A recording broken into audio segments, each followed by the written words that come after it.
one thing that I've been really digesting is you don't actually need to be better than kind of anyone in the industry. You just have to outlast them. And consistently be your own brand, be your own thing, do what's authentic to you. And a lot of the people who might have been, I think, of sports, more talented than me, right? I just stuck with it longer. And if you can outlast them, all of a sudden you'll be the last one standing in that space, right? So it's just kind of like reframing success, where it's like, if you, as fast as you get it is as fast as you'll lose it. But if you consistently are building like this staircase of steps, eventually you'll get there. So Terence, welcome to Behind the Work. I'm so happy to have you here. Finally. I know, finally, right? I've seen like 15 episodes and I ain't make it. But That's not even true. My intention was always to have you on the show. I just had never done an LA recording, you know? And so honestly, now that I'm here and we're having this discussion, I'm really excited about it. You know, just for some context, for those of you who don't know about me and Terence's friendship, we met in 2022 at LA Tech Week. We met at a networking event, and we just really hit it off from the beginning. We had a lot of banter. He lied to me about being from New York City, when in reality, he is actually from Long Island. I said New York. And those things are not the same. You heard the Bronx, but I said New York.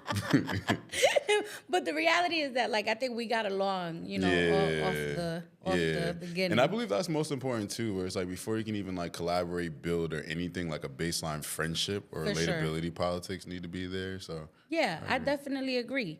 And so what I want to do today is I actually want to go deep into your story, you know, what's brought you to the work that you're doing as a founder, the problems you're trying to solve, and just the things that motivate you in general and keep you going as an entrepreneur. I think, like, you know, the world is really noisy, and I think in a noisy world, it's really important to stay grounded. And you're one of the people that I know that stays super grounded in the midst of adversity. And so let's start with little Terence. Oh, God, right? okay. He was running around Long Island. Tell me about him, his dreams, his aspirations, and what he was looking forward to accomplishing in the world. That's a good question. Yeah. Little T, what was I on? I think what initially like catalyzed my like desire to want to be in business was I was like, how do these people making money, right? Like, I was hooping in high school, and I was like, you know, I may or may not make the NBA, but like, how are people getting paid? And I had my mom got me this book called like One Up on Wall Street. I think it's by like Peter Lynch, maybe. And I was like, oh, stockbrokers, they make bread. Bet, like, this is what I want to get into. And then eventually I went to college. Freshman year, I got an internship on Wall Street. I was like, yo, we about to get to these checks. And I went every day commuting from Long Island. And I hated it. Like, everybody looked uptight. I didn't like the whole, like, suit culture of it all. And it just seemed like I don't know if the juice was worth the squeeze of working super long hours. I was working in, like, a mail room, like, working my way up. And I just saw the end goal, how long it took to also, you know, really make money. And I was like, yo, something else got to shake. And so from there, I started messing with, like, affiliated marketing. I started, like, building websites. I started learning how to code. And I was like, you know what? I feel like tech, something is here. So that kind of is what, like, started to maneuver my interest through the business world. But, yeah, it started in finance. And ironically enough, in college, I dropped my finance major. So yeah. You know, it's so funny because everyone that I talk to on this show that has gotten into tech, at some point in time, they were building websites when they were really, really young. And it got them really excited. I know for me, I remember when I got access to MySpace and I was learning how to code on MySpace, I turned it kind of into like a hustle. You know what I'm saying? But at the time, I didn't know this was like a real skill. I just know that people needed custom pages and I needed to make money. And so it was like a supply and demand kind of thing that I was trying to solve for, you know? Yeah. Nah, most of my dope boy ambitions came from like seeing a need and trying to fill it. Like I was jailbreaking Fire Sticks. I was fixing phones, fixing laptops. Like by my college, I realized there weren't any Apple stores. So I was like, shoot, I could figure it out. I could hustle it, you know? And I think like websites was this easy way in the 2000s to be like, yo, look, like y'all need something? Oh, I can provide it. Affiliated marketing. I feel like I was on that Ty Lopez pack for a little bit. To like build a website, find an affiliate, promote it, run Google ads. And so I think tech just naturally was a solution or a platform to provide a solution. So, yeah. Yeah, for sure. And so then thinking back to that, right? Because I also think that it's really important for people to do things, realize they don't like them, and then pivot, right? There are many people that I know that actually don't like what they're doing and actually stay within these positions because of safety, because of the need to provide, because they don't feel like they can incur that risk. And so when you were thinking about your experiences in that internship on Wall Street, what made you say, yeah, this is not working and I'm going to make a change, rather than being like, this is not working, but I'm going to stay because these checks are big? It's tough. What I think I realized was like, I don't think it was true to me where I could like justify it. Where I feel like if the bread is right, you're more likely to stay, but I couldn't even get myself to be excited about it in like the simplest form, right? Only thing I was looking forward to is lunch break. I can go get an insomnia cookie and come back, right? But when it comes to like the macro scale, I kind of think you got to look at your situation and figure out what's best for you, right? Like if you got to send bread home, like to your family, you know, especially like first gen people of color, or like in my case, I'm not first gen, my parents from the hood. So it's like when you have a situation where like you might have to help family out, you got to make business decisions where it's like your desire to be excited doesn't supersede the desire to be able to make money or the need to make money. But for me, I feel like I had like a bit of a privilege to be able to like genuinely try and actualize and find the thing that I wanted to do. And at the expense of, hey, I'm not going to make as much money as I want to right away, but there's a chance later on that I can merge to having like freedom in what I'm doing, and also or like the desire to be doing or the ability to do what I want to do and to be able to make money that I'm comfortable with. So it's tough though. It's a lot of outside factors. Yeah, for sure. And when you think about, I know you said like, you know, you are not first gen and you have a little bit of privilege because your family. Long Island, right? Yeah, Long Island, right? Because your family, your mom and dad grew up in the hood, but you didn't. Which that, you know, I think there's a space for that, right? We need to have conversations in that not each and every one of us start at the bottom, right? Some of us start in the middle, right? But what do you feel like those values were that they instilled in you that you still feel like you carry today as you are building your company, which we'll talk about a little bit later on? Yeah, I think my pops taught me to like see things through. He worked like a civil service, like MTA job for 30 years, got his pension, retirement, all of that. And my mom, very smart, very accomplished, and a hustler, right? Like she was starting companies, she was leaving jobs, she was taking calculated risk, and she does well for herself now. And I think like without seeing both, I feel like I would have a skewed or a lesser version of who I am. And I think subconsciously, like watching my mom create things of going after what she wanted, even with kids, even with the husband, you know, even with like, you know, responsibilities, family, she was able to make that happen. And I think that really informed, I think I can go do this thing. I think I can figure it out. And if I fail, like, it comes with the game, you know? You learn that in sports a little bit too. Like if you fail, you just got to figure out how not to make that same mistake again and continue on. So, Yeah. Yeah, for sure. And so in that same spirit, right, when you think about taking calculated risks and seeing your mom hustle, I always say that people who are building things like founders, they are just the kind of people who are passionate, who are gonna make things happen, who are going to see things through, right? Like these are some of the words you use to describe your own parents, right? Which I think a lot of that has to probably do with the socialization of why you've decided to start your company, right? Tell me a little bit about the impetus from saying, you know, I don't want to be in a traditional corporate structure to now I actually want to start something that is meaningful. And what were the decisions you were making to say that you were going to take that kind of bet on yourself?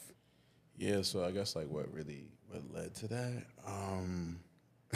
This might seem off topic, but I think it's on brand. I think it was my parents, yes, but also like I would pay close attention to certain types of movies and shows, right? Like a Snowfall, I can feel like I can empathize to a certain extent with Franklin Saint, or like Paid in Full. Like I can empathize with Mitch, who was like, yo, as long as I can sell it, like I can do it, right? Like this is my dream. I feel like I'm built for something more.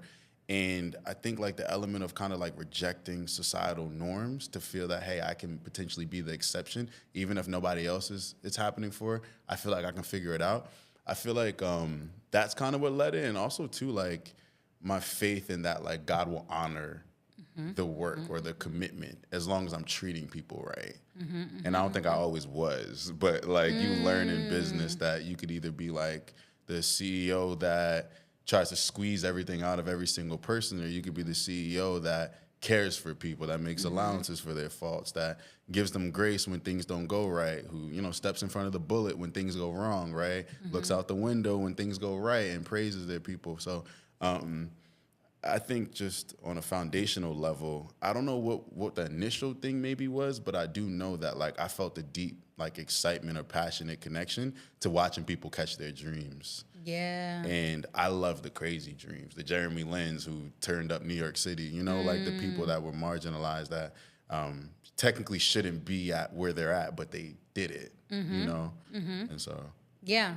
That's actually really awesome to hear. Like, I love when you said, like, there's something beautiful about like watching people like build out their dreams, right? Yeah. I think, you know, in a society that often tries to shut down our dreams, I find that I am constantly trying to make sure that any messages that are trying to reach me around what I can and cannot do, I eliminate those immediately. Like they don't have space in my life, right? Yeah. But when you are in a position where you're letting other people's fears kind of project onto your own ideas, it's very, very hard. Yeah. And so as a founder, what are you doing to stay grounded so that you don't get the messages from the world that you can't build the things that you're currently building?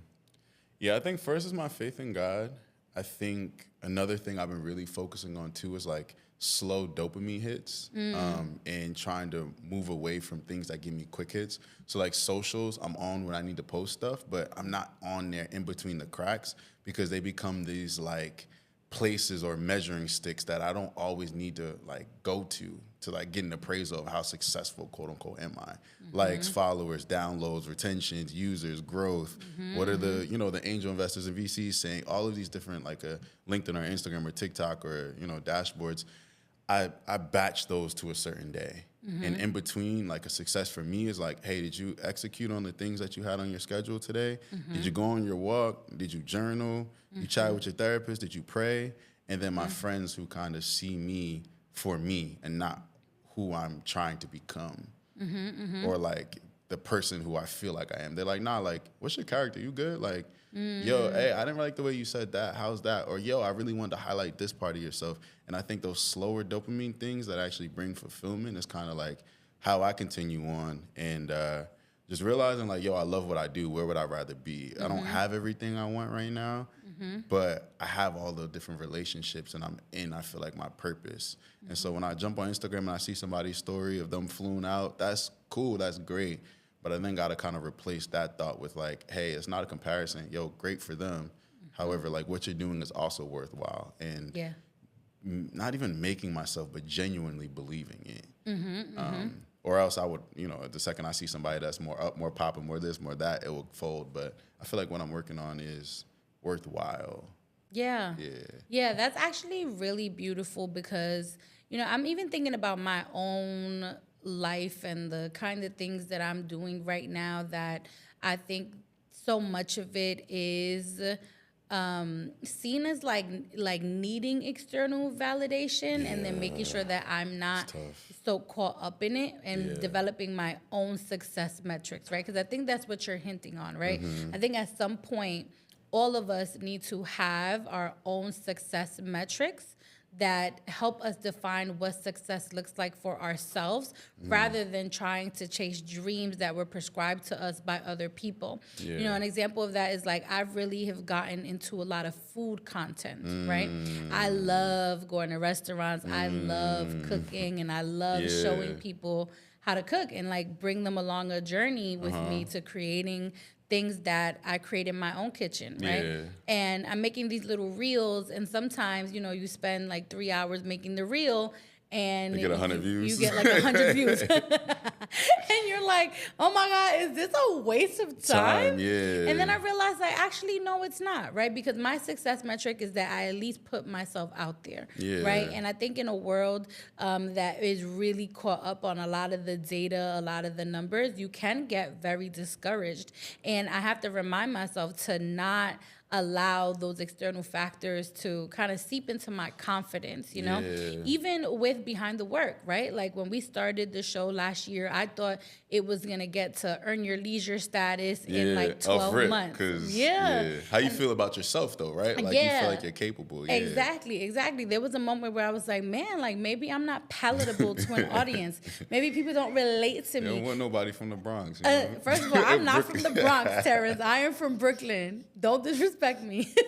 That's how we met, right? That is how we met. But no, I mean, like, I think part of it is creating your own metrics for success and allowing yourself to be happy with like who you are and what you're about. And so the question I have for you next is, I find that even in my own journey, what centers me back is not just silencing the noise of the things that are around me, but it's also my relationship with God. And one of the things that bonded us together was the community you built here, which was a huge, like, you know, Bible study community that took kind of like a mind of its own, which I think has led to the work that you're doing now with Links in so many ways. And so tell me a little bit about how you're centering your faith, because I know you mentioned that a little bit early on, to keep you grounded as well, and not just the practical day-to-day stuff like the journaling, the getting up and the cheering yourself on. I'm going to answer that. I want to add real quick one more thing to the last thing you mentioned. You brought up like the earn your leisure thing, and that's a real thing because like you're a hustler too. You know what it means to build successful things, right? And I think one thing that I've been really digesting is you don't actually need to be better than kind of anyone in the industry. You just have to outlast them. And consistently be your own brand, be your own thing, do what's authentic to you. And a lot of the people who might have been, I think of sports, more talented than me, right? I just stuck with it longer. And if you can outlast them, all of a sudden you'll be the last one standing in that space, right? So it's just kind of like reframing success, where it's like, if you, as fast as you get it, is as fast as you'll lose it. But if you consistently are building like this staircase of steps, eventually you'll get there. I mean, like actually that's a good point. But really quickly, you know, it reminds me of one of my favorite interviews between Dean Banquet at the New York Times and Jay-Z. Oh, yeah. They did an interview a few years ago, and Jay-Z was like, you know, you want to be a trend or you want to be Ralph Lauren? Because I play forever. Right? And I was just like, you know what? I got to play forever. Like, I need longevity, right? And longevity produces residuals that then produces a long-standing test of time. And I think you're right. You know, a lot of stuff is really embedded these days on instant gratification. And when you are trying to build something, you got to know that it's a journey and not a destination. And you have to, like, really ground yourself in the idea that you have to be good with who you are at the end of the day. And I'm trying to reframe myself, like, you should want it slow. And I mean that in the sense that I heard somebody say this, I think it was like Joe Barnes maybe, where it's like, momentum covers cracks in your foundation. And when momentum dies, though, the whole building falls. It's almost like the rapper, I think of like a Blueface or something, who got popping really fast. And as fast as you get popping is as fast as you almost come down. I think Cardi did that beautifully. Like, she stayed. I don't know how she did, but she stayed. But with the foundation, though, you are able to incrementally get there. And all of a sudden, if you fall, you only take one step backwards. But you can get back on that staircase. So that's something I'm trying to remind myself or tell myself is like, I want it slow. I don't want fast success. I want a foundation where I can actually hold it. And that kind of ties into your next question that you were asking, where it's like, how do I center my faith in all of it? For me, the whole community, like Good Fridays is the name of the Bible study worship community. It came out of like a necessity of like, hey, I wanted to be around people who believe the same things that I believe, right? And as a result of that, it started with like 5, 7 people in the living room. Same thing, consistency. 3, 4 years of 10, 15 people rotating doors, and then all of a sudden one day it started blowing up. 20 people, 40 people, 50 people, to the point it was like 70, 80 people every week meeting in a cafe. Understanding the vision of what I felt like the Lord was giving me was like create space in your home to get in the word, to pray for each other, to build genuine community, and realized a lot of people needed it. But when I did it, I felt like I just needed it, maybe 1, 2 other people. But he honored it, and I think we talk a little bit about JoinLinks, the platform I'm working on that's helping solve loneliness, helping people find community, making communities more accessible throughout the city. It just, a lot of the lessons I learned was just like dealing with people. And I think like in order to build a platform about community, you have to genuinely understand community and be in community. And some of it's cute and pretty sometimes, but a lot of it's a lot of heartache, like friendship fallouts, being called out of your name. Like, I understand now a lot of the critiques like Paul in the Bible had towards the churches of things that they were doing incorrectly, but loving people is the best and trickiest part of having community, and then also building anything worthwhile, because I'm fortunate to say, even with like a lot of the ventures I work on, I build with my friends and trying to do right by them, right? Like not being this, CEO that lords over people, but one that's like, hey, how can I serve you? And those are all principles I learned from the word. Is like, okay, like the greatest among you must first be your servant. Yo, you need something? Can I pick that up? Can I clean that up? Hey, can I grab that for you? Yo, I can give you a ride home. It's just the upside down of like what, bosses, quote unquote, should do. Yeah.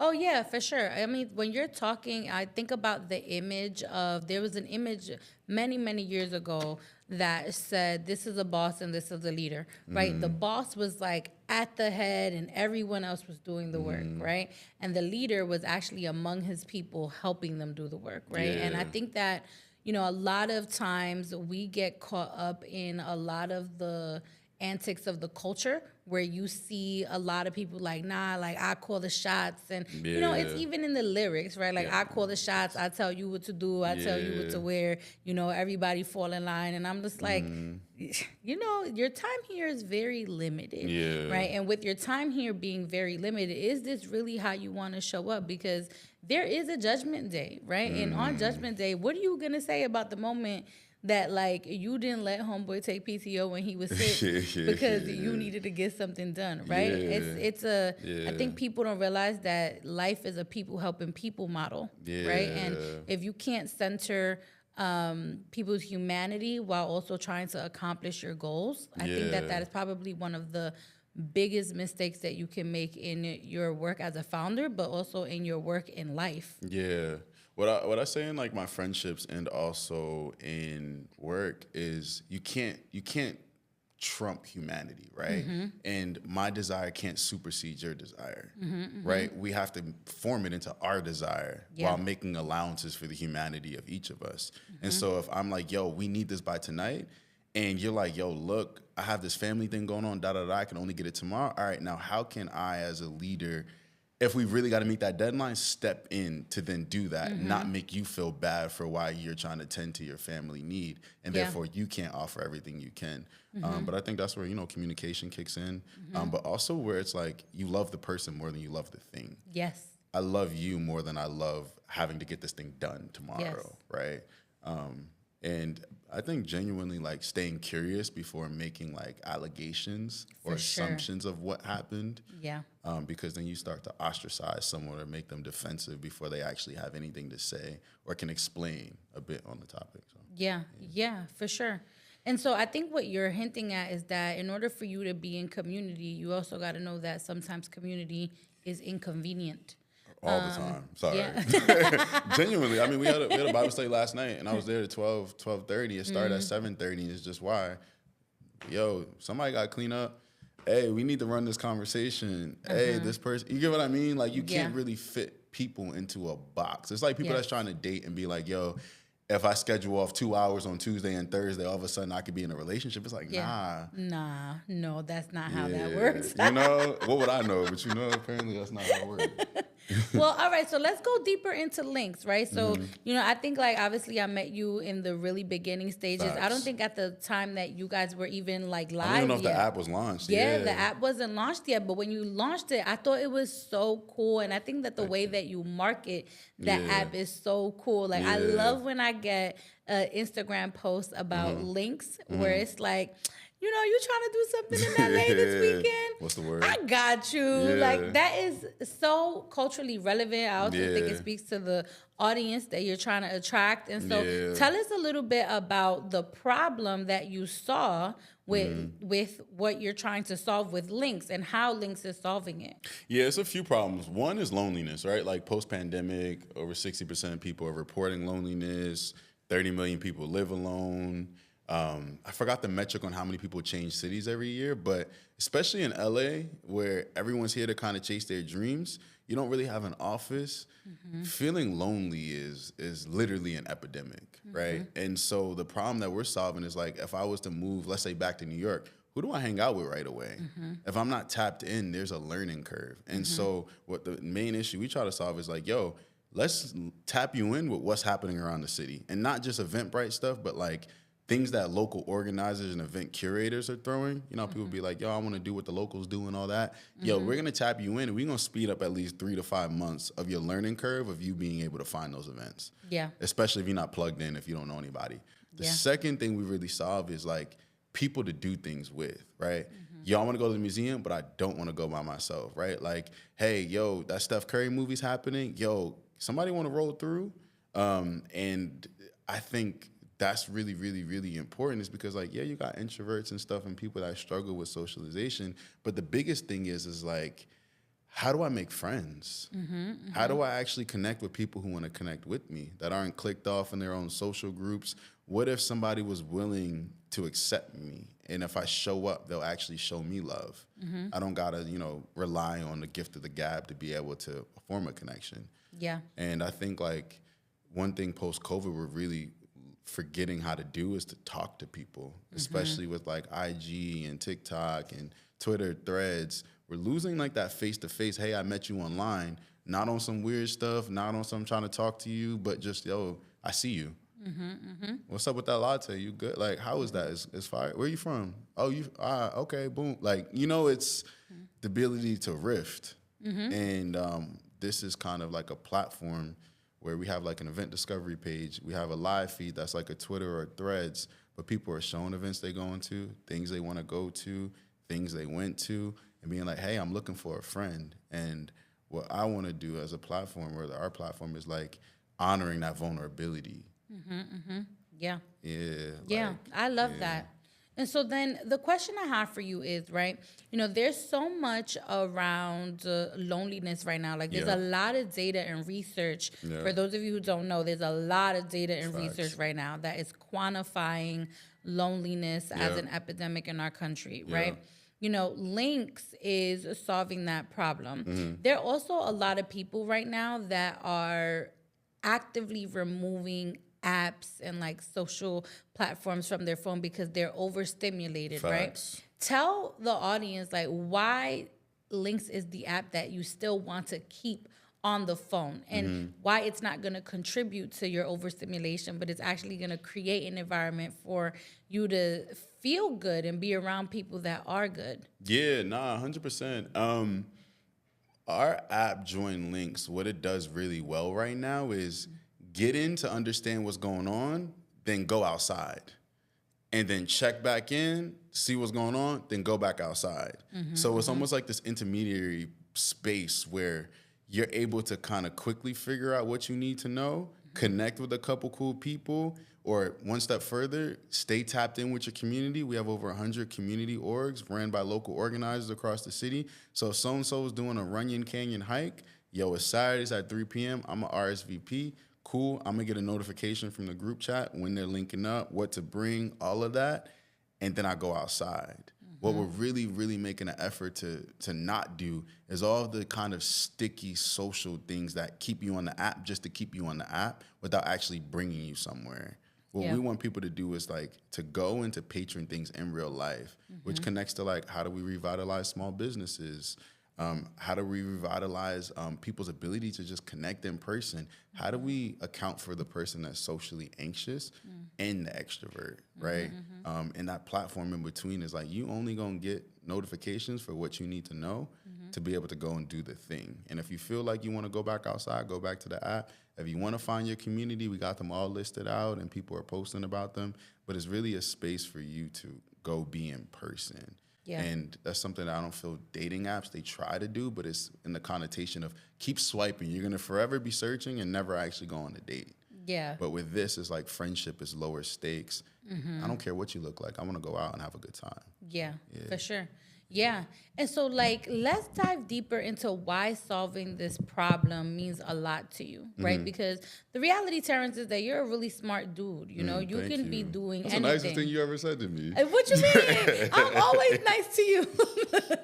Don't say that. Right? I'm always nice to you. Yeah, you know, I believe it.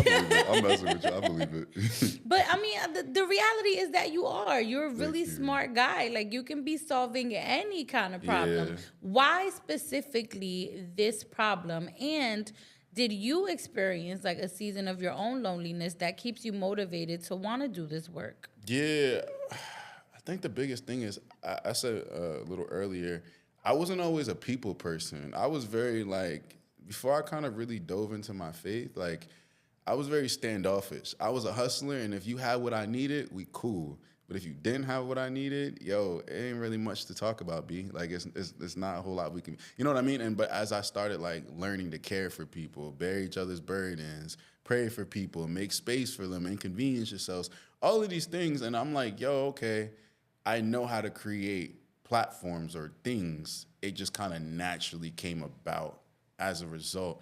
And, yeah, I guess I could be doing anything, but not everything is fulfilling. Like even some of the other ventures that I'm involved in, it's great, but it's like, okay, if this is making money, okay, excellent, cool, but money and purpose aren't mutually inclusive. Yeah. You know, sometimes, honestly, they're probably exclusive. Like the most fulfilling work I do, you can't really put a dollar sign on. You can't really post on social media. And so, like, yeah, being in the community taught me that, hey, I think I want to build something for everyone to feel this feeling, right? Yeah. Like somebody might ask T, what's the word? What's going on? You know the events.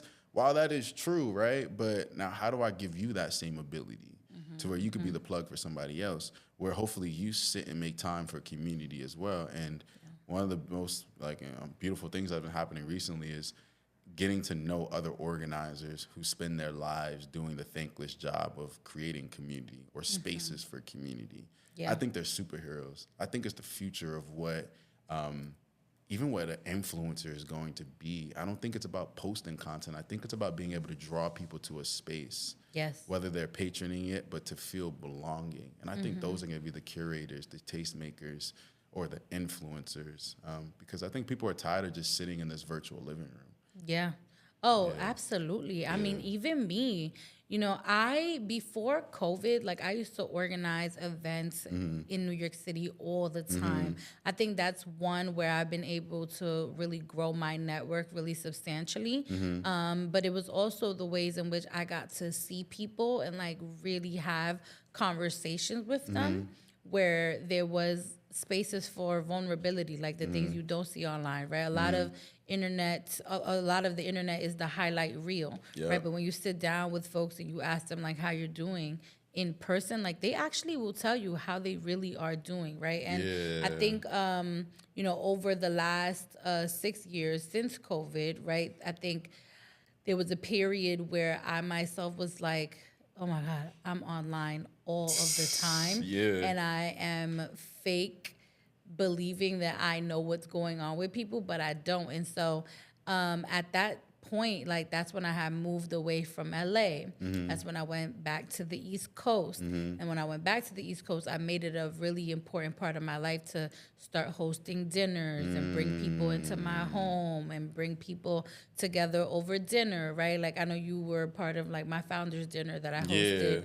back That's in the fire. fall. Yeah. Yeah, it's like little stuff like that. I'm realizing I actually needed to be a part of my own structure for mental health. But I also need it in order to feel like my relationships with people are not transactional, because it's really easy to be like, yo, what's good? Can you do this? Yeah. But not actually sit down and have the difficult conversations of the things that we are actually all going through in the world. Yeah. And you're not going to get that on social media, because folks, I don't think, enjoy a culture of oversharing.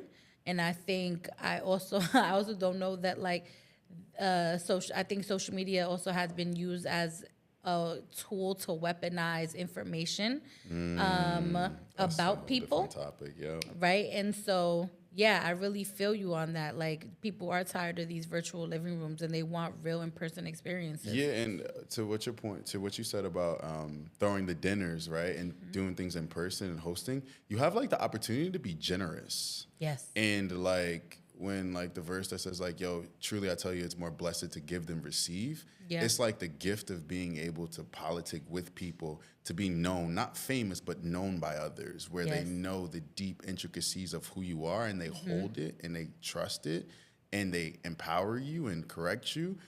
I think that's where like giving and hosting and being generous really lies. Whereas like when it's transactional and receiving, it's like, unless I can provide something, I'm no longer of value to you. It's a conditional relationship. Yeah. It's like reciprocal altruism, which I think it's a scam. It's like, if you do good for me, I'll do good for you. Yeah. And it's like, that's not actually what a relationship is. For sure. I'll do for you and I'll do more for you, and you don't ever got to pay me back. For sure. Don't be raggedy, but like, Right. Yeah. So, yeah. No, I agree. Like, sometimes you also just have to do stuff because it's the right thing to do. You know what I'm saying? That's morality. That's morality, you know? And I think, I do think in a world where I think a lot of people also are just strapped for time too, let me just say. And bread, like, strapped for time, strapped for resources. And there's a little bit of shame sometimes. And folks don't want to be vocal around the things that they're going through. Like, I think about the countless number of phone calls I've had over the last several months with friends that have lost their jobs, right? And I wouldn't have known that if they didn't call me to tell me, right? Yeah. And you know, it even took a minute within that conversation for them to even get there, feel because it's not going on social media. Yeah, because it's not right. Exactly. You know, they don't have the profile picture on LinkedIn that says "open to work." You get what I'm saying? Which is a crazy cut, but anyway, Yeah, which, you know, I mean, I get the strategy, you know, to like let people know you're available, but it's also like for some folks, people don't realize like so much of identity is tied to what you do and what you produce, you know? Yeah. And there's a lot of shame when, you know, there's a lot of like turbulence going on in your life, where sometimes you want to be in community, but you don't know how to be in community because now the thing that you affiliated yourself with is no longer there. So now you thought you lost the jink, and now you don't want to be there. Who am I? You know, what can who I am I? provide? And I think a lot of us grew up in like performance-based households potentially, or like even as adults, if I do this thing, I get rewarded maybe monetarily, or I get a thank you or a validation. But like, what about if you don't have anything to offer? Am I still accepted? And I think like the concept of unconditional love is really difficult to digest. And I think I don't even know if as humans we'll fully arrive at being able to unconditionally love. Because if you do this, I'm not messing with you no more, right? But I think if we're aware of that and we continue to try to walk in unconditional love and saying the hard things, hey, look, hey, you need something, I got you. Like, you don't got to do anything. Just take a nap. Just chill out. But it's inconvenient. On both parties, and it's vulnerable. Yeah. You know, I agree. It is inconvenient, but I also think about the moments that I feel is inconvenient, and then compare that to how I feel once it's done. You get what I'm saying? Like, there's some times where, like, my homegirls are flying into my city, and they're like, yo, Jess, I need a place to crash. Yeah. Which means that, like, now I got to rework my day. I got to clean the sheets. I got to clean the room they're going to stay in. I got to make sure things are good, right? And when you're busy and you're managing so many different things, you know, that can feel really inconvenient.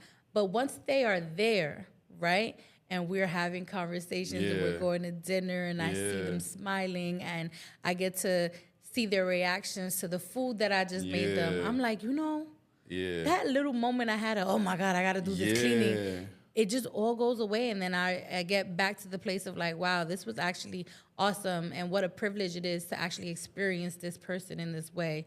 And I think a lot of us forget that, like, it feels inconvenient, but the outcome of what you get after the inconvenience is actually really priceless. It's like, where would you rather be, right? It's almost like a woman who's in labor pains and they have the child. And it's like, you don't forget the labor pains anymore because the beauty of the child, right? Yeah. I think the same thing where it's like, for an organizer, I think on like Links, dang, I got to do this. I got to grab wood to make a bonfire and marshmallows and s'mores. This is a real life story. Last week, a couple organizers trying to piece it together. Then 30, 40 people pull up and people are talking about it's one of their best nights or favorite nights in LA.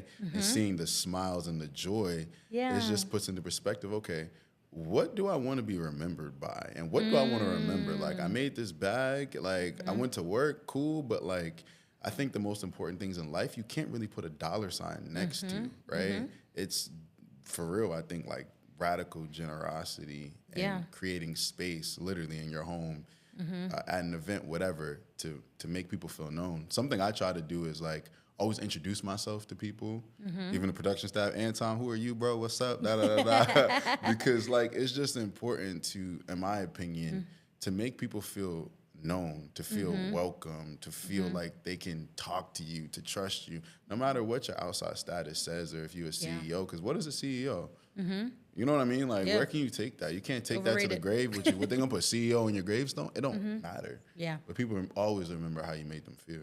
Oh, absolutely. Yeah. No, that's definitely a bar. And so let's talk about like tactical tips and strategies for both the organizer, right? Who's bringing people together, and then the observer who is thinking about going somewhere and they just haven't been able to go because they don't feel like they're going to add anything of value, right? So let's talk about it from the organizer standpoint. If you are an organizer, what are the things that you have to be mindful of when you're curating community? I think being afraid for your event to fail, like not being afraid for your event to fail. Like genuinely, I think, hey, I had this idea, get some feedback on it, invite a few of your friends to start, and know that, Rome wasn't built in one night, but as long as one or two people are excited and happy and they're with you, that's a success. So I think first changing what your metric of success looks like. And I think consistently doing the thing. Being an organizer is almost like being a startup founder where it's like, you roll out the first iteration and they're not really liking it. Okay, let me do another one. Let me build on it. Okay, we're getting some feedback. You always learn something from each event that you throw. But you genuinely, whatever event you're doing, like hopefully be passionate about it. Caring for people. I know one of our organizers, Darian, she's from like this org called Young Black Outside. She really likes being outdoors. So going on a hike is nothing to her. She would go regardless if people pulled up. And I think like myself with Bible studies, like I would have it regardless with one person or myself, even if nobody showed up. And if you measure that as success, then everybody coming is just, a cherry on top. But now for like the member or the user or the person looking to find community, I think really just putting yourself out there, showing up, being like, intentional to meet people, get people's names, engage in conversations, and just be yourself, right? Like, obviously you want to try to put your best foot forward. Don't be on some weirdo stuff. But like, I would genuinely say is like, even the same thing. If the first one isn't that great, you don't meet people, show up again, right? At first you don't succeed, right? Dust yourself off and try again. And I think building community is a consistent process. I think of showing up and then hopefully eventually hosting and creating space. It's almost like, okay, Jess, you made space for me. Now what I can do is do right by the person that's looking at me, as the next. It's like each one teach one, right? And so that's what I would say. Users or members should flip to organizers eventually because if you have community, help cultivate it. Help the organizer out, stuff like that is what I would say. But consistency, I think, across the board is like, in order to be good at something, you got to keep doing it. Yeah. All right. That was the bar, y'all. Each one teach one. Make sure that if you are organizing community, don't be afraid for your event to fail. And then also if you are someone who's just sitting on the sidelines and you're like, hey, I want to be in community more, just making sure that you put yourself out there and knowing that when you put yourself out there, community is going to be a little inconvenient. Oh, dude. But it's better than being lonely. It's worth it though, right? It's worth it. Being alone, what is it like? Loneliness is like smoking like 3 packs of cigarettes a day or something like that. Oh, God. It's really bad. There's health implications next to being alone. Like, man was not meant to be alone. Like, dealing with yourself all day is not it. There's a difference between like solitude where you're like recharging and then straight up, I want to be social, but I can't. I can't get myself out the crib. That's where depression seeps in. I don't feel received on the other end. I don't have people who actually want to link up with me. And what we're trying to build at JoinLinks is like, okay, if you can get out the crib, we're going to link you with some people who are high likelihood they're going to receive you. Yeah. So, New York City coming soon, you know? New York City coming soon. Yeah. All right, so for those who are tapped in today, how can they find you and how can they help you? Oh, yeah. You can find my own personal page at Mind of Terence on Instagram, our company page. Follow us. We got all the moves around the city, all the communities, showing real people, real things, real events happening around the city. That's at JoinLinks, JoinLinks. You can find me, Terence, on the app as well. And what is that? Ask around. People know me. Ask around the city. I'm at events, go to the organizers. Like, I like popping out and showing love. And so, if you're looking for community, tap in with JoinLinks and download the app, of course. Yes, go ahead and do that, y'all. Thanks so much for tuning in to another episode of Behind the Work. If you enjoyed today's episode, make sure that you subscribe to our YouTube, follow us on Apple Podcasts, Spotify, and all of our social media channels, and we'll tap in next week.